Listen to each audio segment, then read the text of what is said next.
as Lee County prepares to hunker down under the governor's new safer at home order, which officially goes into effect in 2 hours. We wanted to check in on some of the most vulnerable people in our communities, those who are struggling with homelessness.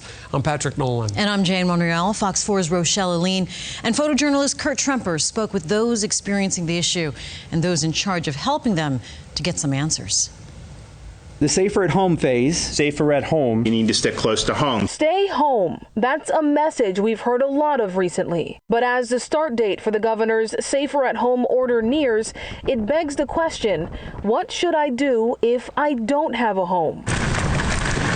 It's been really rough. It's a question playing on repeat in the mind of one Fort Myers mother. I wasn't able to cover our rent due to so many circumstances that have been going on. Evicted during a pandemic.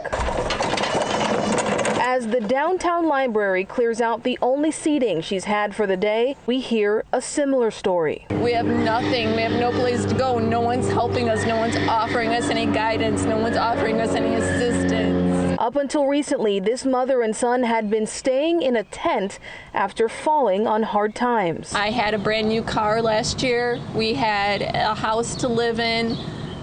Last year, everything was completely different. Everyone we spoke to says they've called all the local agencies for help. Or press 2 to leave a message.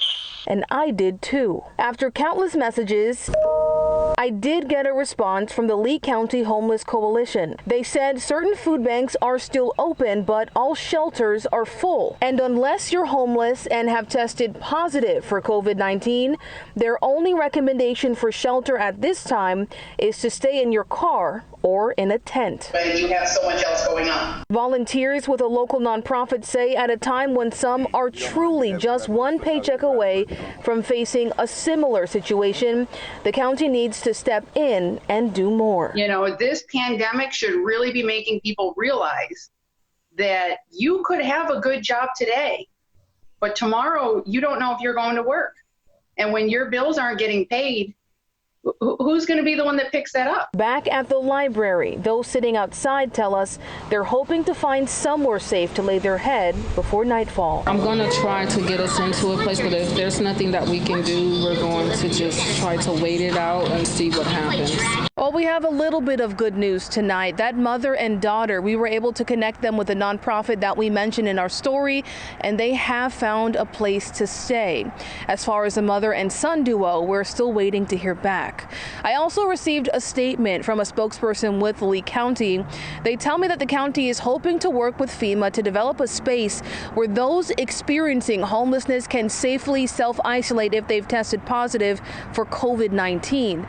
But there's still no word on what happens to those who are homeless and have not tested positive for COVID-19. In Fort Myers, Rochelle Aline, Fox 4. In your corner. All right, Rochelle, good work telling those stories tonight with our photographer, Kurt Tremper.